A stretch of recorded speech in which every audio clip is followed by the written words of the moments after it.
नमस्कार, India news Uttar Pradesh Uttarakhand में आपका स्वागत है। मैं हूं आपके साथ हेमंत कुमार और उत्तराखंड की खबरों को विस्तार से देखेंगे। उससे पहले इस वक्त की बड़ी खबर से हम आपको रूबरू करवा दें। अयोध्या से बड़ी खबर मिल रही है, जहां मस्जिद निर्माण को लेकर के गाइडलाइन तय कर ली गई है। ये बड़ी और महत्वपूर्ण जानकारी इस वक्त ही Indo Islamic cultural foundation trust ने नियम भी तय किए हैं। जायज पैसों में ही मस्जिद का निर्माण करवाया जाएगा। इस वक्त की बड़ी खबर, ज्यादा जानकारी के साथ संवाददाता विजय मिश्रा हमारे साथ जुड़ चुके हैं, उनका रुख कर लेते हैं। विजय, क्या कुछ जानकारी, अब मस्जिद का निर्माण भी जल्द करवाया जाएगा और क्या कुछ नियम कायदे और गाइडलाइन तय की गई हैं? बिल्कुल, अभी की जो जानकारी आ रही है कि जो अयोध्या के धरनीपुर गांव के पास ये मस्जिद बननी है, उसके लिए यहाँ पर बाकायदा Indo Islamic culture foundation trust की तरफ से कहा गया है और ये बताया गया है कि जो इसका निर्माण है वो शरई के नियमों के अनुसार होगा। इसमें जो पैसे लगेंगे वो ब्याज के पैसों का इस्तेमाल इसमें नहीं होगा। शराब के से जुड़े हुए जो भी कारोबारी हैं उनके पैसे का इस्तेमाल इसमें नहीं होगा। मतलब जो इस्लामिक कानून है उस कानून के नियमों के तहत ही इस पूरे मस्जिद का निर्माण किया जाएगा और इसको लेकर के बाकायदा उन्होंने ये जारी किया है और माना जा रहा है कि जल्द ही मस्जिद निर्माण को लेकर की जो प्रक्रिया है वो शुरू होने वाली है। ये जमीन हस्तांतरित होने के बाद यहाँ पर मस्जिद निर्माण की प्रक्रिया तेजी से शुरू होगी, तो उसको लेकर के अभी से ये गाइडलाइन जो है वो जारी किया गया है और ये कहा गया है कि इस तरह के जो भी पैसे हैं वो मस्जिद निर्माण के अंतर्गत नहीं लिए जाएंगे। चलिए, बहुत बहुत शुक्रिया विजय तमाम जानकारी के लिए। और हम आपको बता दें कि अब जल्द ही मस्जिद का निर्माण शुरू होगा। वहीं उत्तराखंड की खबरों का रुख करते हैं देहरादून की खबर के साथ। और बड़ी खबर आपको बता दें, 17 सितंबर को प्रधानमंत्री नरेंद्र मोदी का जन्मदिन है। जन्मदिन के मौके पर उत्तराखंड के मुख्यमंत्री त्रिवेंद्र सिंह रावत ने बयान दिया है। त्रिवेंद्र सिंह रावत ने कहा कि प्रधानमंत्री हम सभी के अभिभावक की तरह हैं। 14 से 20 सितंबर तक उनका जन्मदिन का सेवा सप्ताह मनाया जाएगा। और साथ ही साथ उन्होंने प्रधानमंत्री के अच्छे स्वास्थ्य की कामना भी की है। उन्होंने कहा कि पीएम हम सभी के अभिभावक की तरह से हैं और इसी को लेकर के बीजेपी सेवा सप्ताह मना रही है। 14 से 20 सितंबर तक ये सेवा सप्ताह, जिसके तहत कई काम होंगे। मुख्यमंत्री ने कहा कि प्रधानमंत्री की दीर्घायु और स्वस्थ जीवन की कामना हम सभी करते हैं।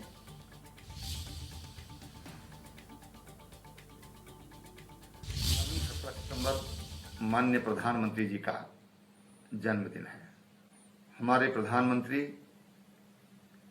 हमारे अभिभावक की तरह है, जिन्होंने सदैव सुख दुख में हमारी चिंता की है।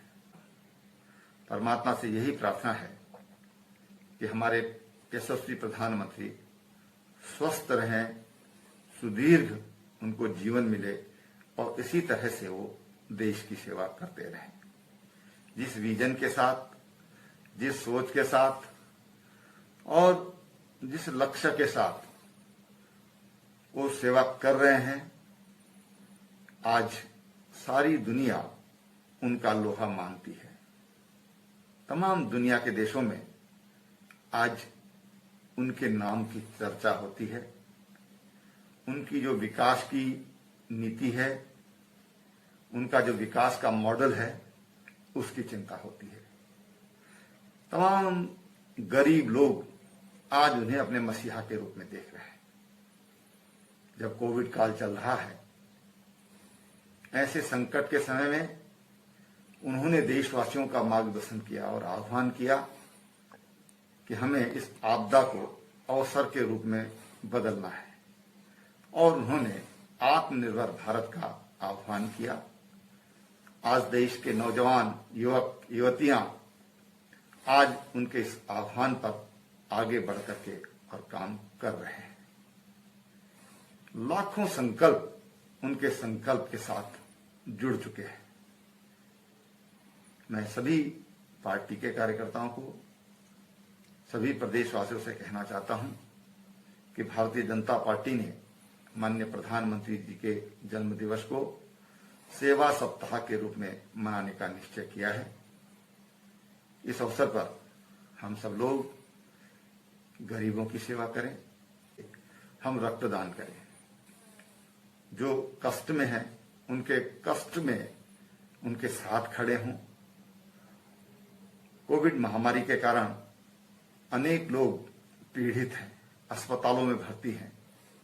उनकी सेवा के लिए फलों की व्यवस्था, उनकी औषधि की अगर कोई आवश्यकता है या अन्य तरह की कोई उनकी अगर आवश्यकता है तो हम कैसे उनका सहयोग कर सकते हैं, इस पर जरूर हम लोग विचार करें। ये सेवा सप्ताह तभी ये सार्थक हो पाएगा जब हम सेवा के संकल्प के साथ माननीय प्रधानमंत्री जी के साथ जुड़े। मुझे पूरा विश्वास है कि भारतीय जनता पार्टी का कार्यकर्ता आज तमाम नौजवान जो माननीय प्रधानमंत्री जी से प्रेरित होकर के देश सेवा का संकल्प लिए हुए हैं, जिन्होंने न केवल अपनी बल्कि अपनों की जो चिंता कर रहे हैं, वो सब इस महाअभियान में साथ जुटेंगे और इस सेवा सप्ताह में अपना योगदान देंगे। बहुत बहुत शुभकामनाएं। और इसी बीच ज्यादा जानकारी के साथ हमारे संवाददाता सुभाष गौड़ हमारे साथ जुड़ रहे हैं, उनका रुख कर लेते हैं। सुभाष, क्या कुछ जानकारी प्रधानमंत्री के जन्मदिन के उपलक्ष्य में और इस खास मौके पर भारतीय जनता पार्टी की ओर से सेवा सप्ताह के तहत पूरे सप्ताह को मनाया जा रहा है, किस तरह से कार्यक्रमों का आयोजन उत्तराखंड में देखने को मिलेगा?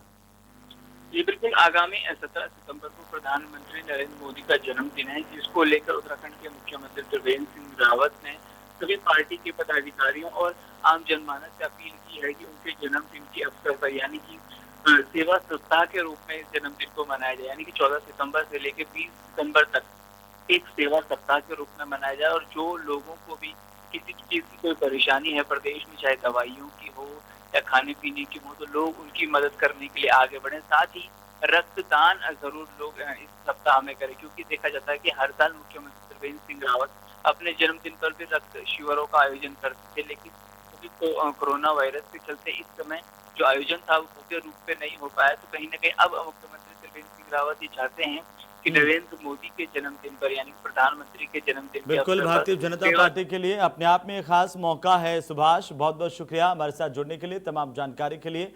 कई कार्यक्रमों का आयोजन इस पूरे सप्ताह भर तक कार्यकर्ताओं की ओर से किया जाएगा।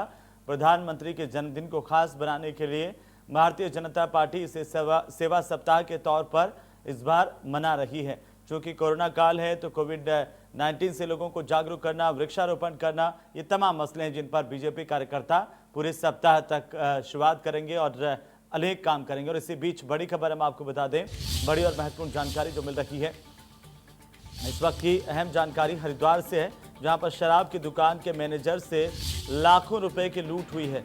2 बाइक बदमाशों ने ताबड़तोड़ फायरिंग भी की है। ये बड़ी खबर इस वक्त की।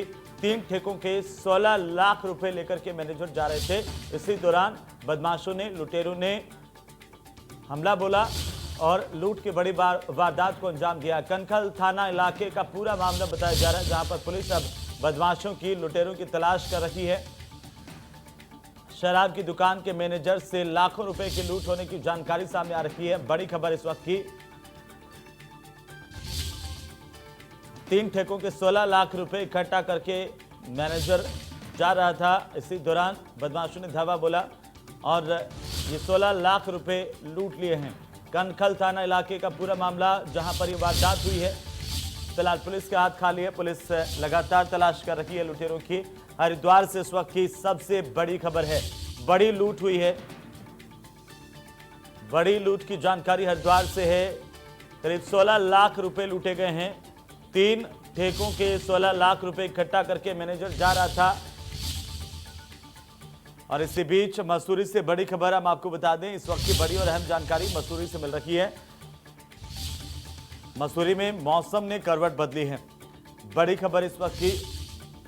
बारिश होने से तापमान में मसूरी में गिरावट आई है, जहां मौसम जो है वो इस वक्त खुशनुमा हो गया है। पर्यटकों के लिहाज से काफ़ी अच्छा कहा जा सकता है। और मौसम विभाग की ओर से अलर्ट जारी किया गया था। पहाड़ी इलाकों में बारिश का अनुमान जताया गया था।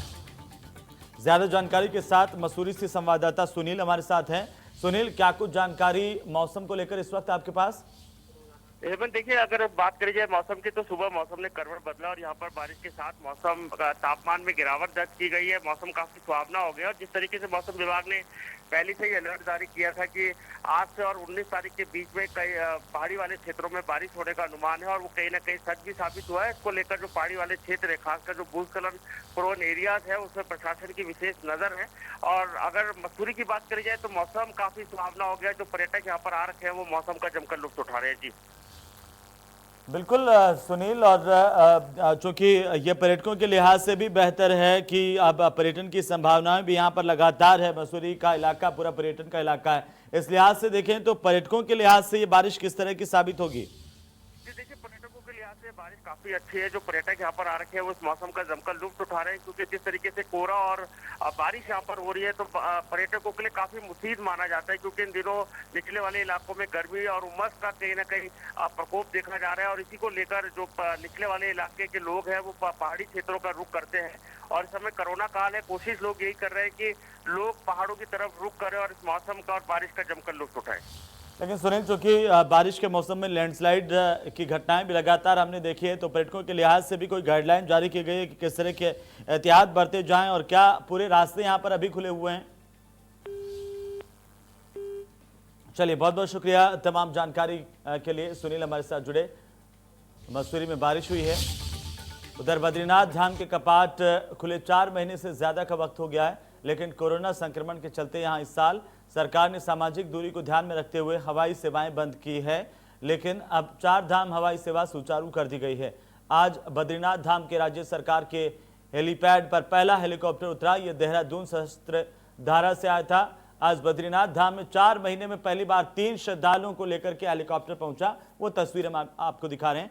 4 महीने के बाद यह हवाई सेवा शुरू हो पाई है। बद्रीनाथ यात्रा में हेलीकॉप्टर सेवा के शुरू होने की खबर है। बद्रीनाथ के हेलीपैड पर पहला हेलीकॉप्टर उतरा है आज और श्रद्धालुओं को लेकर के यहाँ पर 3 श्रद्धालु यहाँ पर पहुंचे हैं। तो इस बार श्रद्धालुओं की संख्या काफी कम रही है कोरोना के चलते। अमूमन यहाँ पर श्रद्धालुओं का जमावड़ा इन दिनों देखा जाता है, लेकिन आप देखिए सुनसान पूरा इलाका। हालांकि 3 पर्यटक यहाँ पर इस हेलीकॉप्टर के जरिए पहुंचे हैं।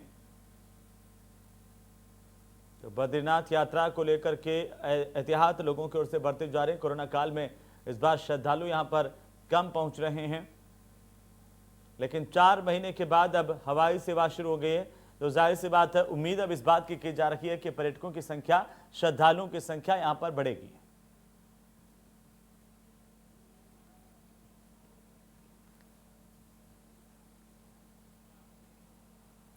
तो वहीं उत्तराखंड में कोरोना संक्रमण ने आज फिर से रिकॉर्ड तोड़ दिया। 24 घंटे के अंदर प्रदेश में 1637 नए संक्रमित मरीज मिले हैं और इसके साथ ही अब प्रदेश में मरीजों की संख्या हो गई 31,000 के पार।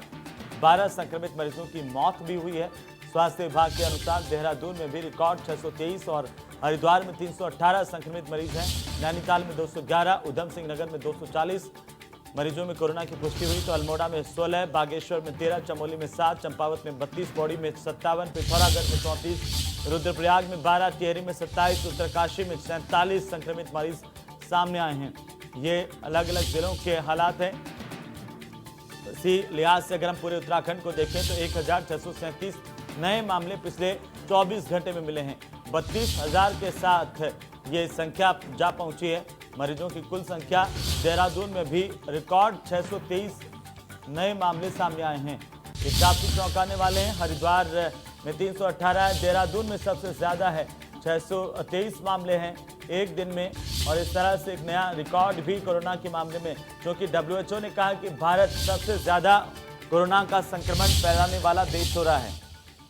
अगली खबर देहरादून से, जहां पर अभिनेत्री कंगना रनौत के कार्यालय तोड़े जाने के विरोध में यहां पर युवा वाहिनी हिंदू जागरण मंच की ओर से महाराष्ट्र सरकार के खिलाफ प्रदर्शन किया गया। कुछ कार्यकर्ता यहां पर पुतले के साथ पहुंचे, पुतला फूंका गया महाराष्ट्र के मुख्यमंत्री का और सरकार के खिलाफ नारेबाजी की गई। महाराष्ट्र की मंच के अध्यक्ष राहुल पवार ने कहा कि महाराष्ट्र सरकार ने बदले की भावना से कंगना के कार्यालय को तोड़ा, जिसका हिंदू जागरण मंच विरोध करता है।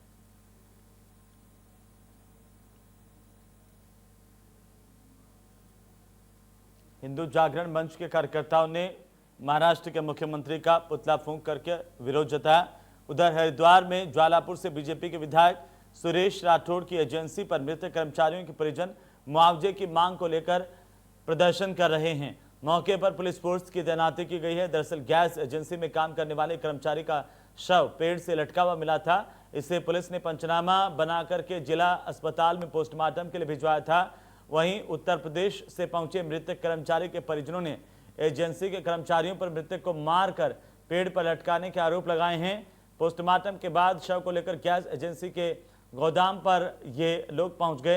परिजन दोषी कर्मचारियों के खिलाफ कार्रवाई की मांग करते हुए उचित मुआवजा दिए जाने की मांग कर रहे हैं, लेकिन चूंकि ये एजेंसी जो है बीजेपी के नेता की है, पुलिस ने कहा कि पोस्टमार्टम के बाद कार्रवाई होगी। फिलहाल मौके पर पुलिस तैनात है। परिजन शव को लिए गैस एजेंसी पर बैठकर लगातार प्रदर्शन कर रहे हैं, लेकिन उनकी सुनवाई करने वाला कोई नहीं है। इन परिजनों ने मांग की है कि जल्द से जल्द दोषियों पर कार्रवाई हो और उन्हें उचित मुआवजा मिले। गैस एजेंसी के मालिक उनसे बात नहीं कर रहे हैं, कोई सुनवाई इन लोगों की नहीं की जा रही है। उत्तर प्रदेश से मृतक के जो कर्मचारी के परिजन हैं वो यहाँ पर पहुंचे हुए हैं, लगातार परेशान और न्याय की गुहार लगा रहे हैं। वहीं ऋषिकेश एम्स में भर्ती मरीजों से अब संवाद के जरिए मरीजों की कुशलता के बारे में जाना जा सकता है। कोविड-19 मरीजों का इलाज कर रहे डॉक्टर्स और मरीजों के परिजनों के बीच की दूरी को समाप्त करने के लिए एम्स ऋषिकेश में नई व्यवस्था शुरू की गई है। इस व्यवस्था के तहत अस्पताल प्रशासन ने एम्स के ओपीडी ब्लॉक में स्थित कंट्रोल रूम में के पास में एक संवाद डेस्क स्थापित की है। ये डेस्क दैनिक तौर पर कोविड मरीजों की अपडेट उपलब्ध करवाएगी। इस संबंध में जानकारी देते हुए अस्पताल प्रशासन के डीन प्रोफेसर यूबी मिश्रा ने बताया कि कोविड-19 मरीजों की कुशलता और उनकी स्वास्थ्य संबंधी जानकारी प्राप्त करने के लिए परिजन संवाद डेस्क के 7217014336 नंबर पर संपर्क कर सकते हैं। यह नंबर आप नोट कर सकते हैं। ये व्हाट्सएप नंबर है जिस पर वीडियो कॉल भी की जा सकती है और जानकारी ली जा सकती है। तो जाहिर सी बात है कि यह व्यवस्था मरीजों और परिजनों के लिहाज से काफी बेहतर साबित होगी।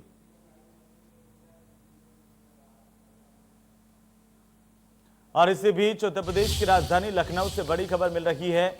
बड़ी और अहम जानकारी इस वक्त हम आपको बता दें, सपा अध्यक्ष नरेश उत्तम हिरासत में लिए गए हैं। तो ये बड़ी अपडेट है इस वक्त की। समाजवादी पार्टी के प्रदेश अध्यक्ष नरेश उत्तम के साथ सपा के एमएलसी सुनील साजन भी हिरासत में लिए गए हैं। रायबरेली टोल पर पुलिस ने इनको हिरासत में लिया है। सीएन सिंह की शोक संवेदना में प्रतापगढ़ जा रहे थे, लेकिन पुलिस नहीं चाहती कि वहां पर कोई भी विपक्ष का सदस्य पहुंचे जिससे कानून व्यवस्था का खतरा पैदा हो जाए। इसी की आड़ लेकर सपा अध्यक्ष की गिरफ्तारी की गई थी और उन्हें हिरासत में लिया गया है। यह एक्सक्लूसिव तस्वीर हम आपको दिखा रहे हैं। जय शुक्ला हमारे सहयोगी हमारे साथ जुड़ रहे हैं।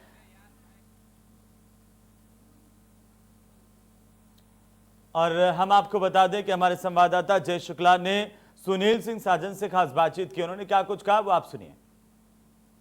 सपा एमएलसी सुनील सिंह साजन को रायबरेली और लखनऊ के टोल पर रोक लिया गया है। हमारे पीछे देख सकते हैं कि भारी पुलिस बल यहाँ पर मौजूद है और उनके जो तमाम समर्थक हैं वो भी यहाँ पर आपको दिखाई दे रहे हैं। उनसे बात करते हैं कि आखिर किस लिए पुलिस ने यहाँ पर उनको रोका है, उनसे बात करते हैं। सुनील जी, किस लिए रोका गया आपको, कहाँ जा रहे थे आप? हम लोग माननीय राष्ट्रीय अध्यक्ष जी के निर्देश पे माननीय प्रदेश अध्यक्ष जी हैं उदयवीर सिंह जी हैं। हम लोग प्रतापगढ़ सीएन सिंह जी समाजवादी पार्टी के सांसद रहे हैं, विधायक रहे हैं, नेता रहे हैं और उनके शोक संवेदना व्यक्त करने हम लोग जा रहे हैं। अब पता नहीं योगी सरकार को और पुलिस प्रशासन को क्या हो गया है। प्रशासन कह रहा है कि वहाँ कानून व्यवस्था बिगड़ सकती है। कानून व्यवस्था कहाँ बिगड़ रही? जिस प्रदेश में एसएसपी, एसपी, डीएम वसूली करके अगर वसूली कोई नहीं दे पा रहा तो हत्या हो रही है, वह कानून व्यवस्था बिगड़ने की बात कर रहे हैं। उत्तर प्रदेश के माननीय मुख्यमंत्री जी गुनाहों के देवता बनकर के लखनऊ में बैठे हैं। लोकतंत्र में जनता अगर आपको बहुमत देती है तो अच्छे काम करने के लिए आपको बहुमत मिला था। अपने डीएम और कप्तान को लगा करके हत्या कराने के लिए तो बहुमत नहीं मिला था। भारतीय जनता पार्टी के गुंडे 3-3 बार के विधायक की हत्या करके जमीन कब्जा करने के लिए तो बहुमत नहीं मिला था।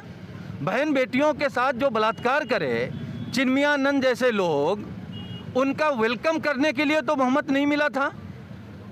या कोरोना महामारी में जिस तरीके से योगी सरकार और अधिकारी मिल करके लूट रहे हैं, उन्हीं के विधायक, उन्हीं के सांसद, हम सब लोग भ्रष्टाचार उजागर कर रहे हैं। जब भ्रष्टाचार सामने आ गया तो भ्रष्टाचार करने के लिए तो बहुमत नहीं मिला था। सुनील जी, लगभग कितने लोग थे जो आप लोग जा रहे थे वहाँ पर? कौन-कौन था? 3 लोग, केवल माननीय राष्ट्रीय अध्यक्ष जी के निर्देश पर माननीय प्रदेश अध्यक्ष आदरणीय नरेश उत्तम जी के साथ उदयवीर सिंह जी और मैं, हम 3 लोग जो विधान परिषद के सदस्य भी हैं, हमारे प्रदेश अध्यक्ष जी हैं, हम शोक संवेदना व्यक्त करने जा रहे हैं। सरकार की चूल्हे इतनी जल्दी हिल गई।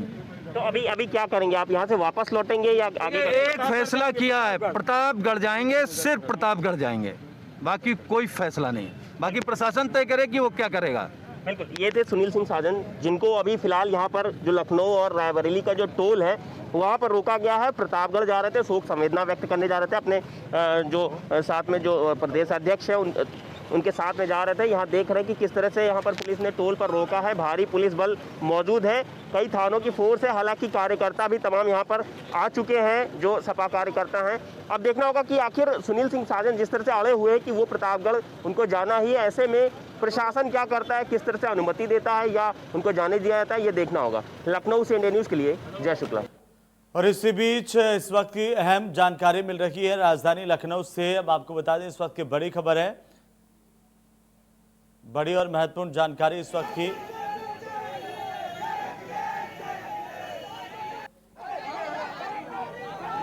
एक्सक्लूसिव तस्वीरें हम आपको दिखा रहे हैं।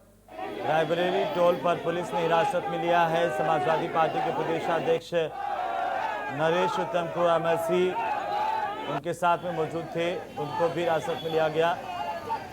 प्रतापगढ़ जा रहे थे यहाँ पर समाजवादी पार्टी के नेता सीएन सिंह की शोक संवेदना व्यक्त करने के लिए, और इसी दौरान पुलिस ने हिरासत में लिया है।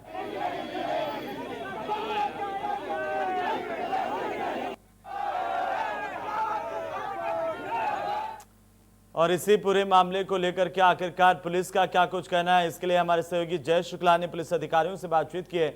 आप भी सुनिए।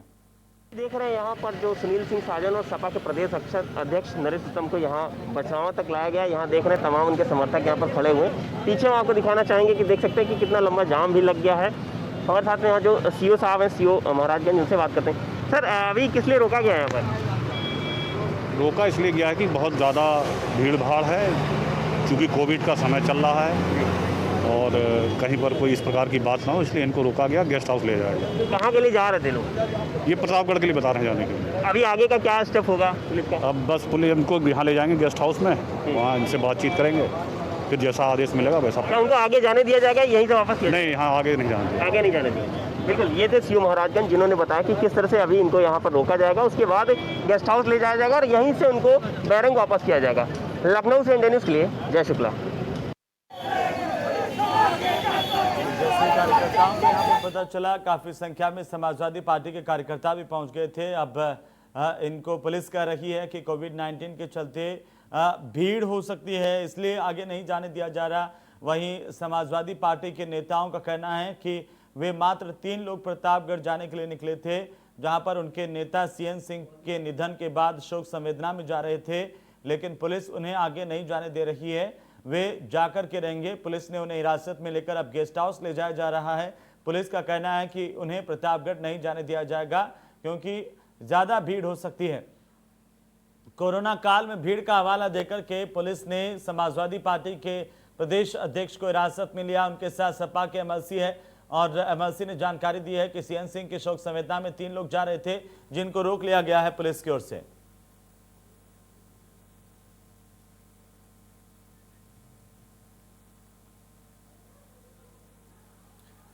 तो चलिए यहाँ पर रुकते हैं।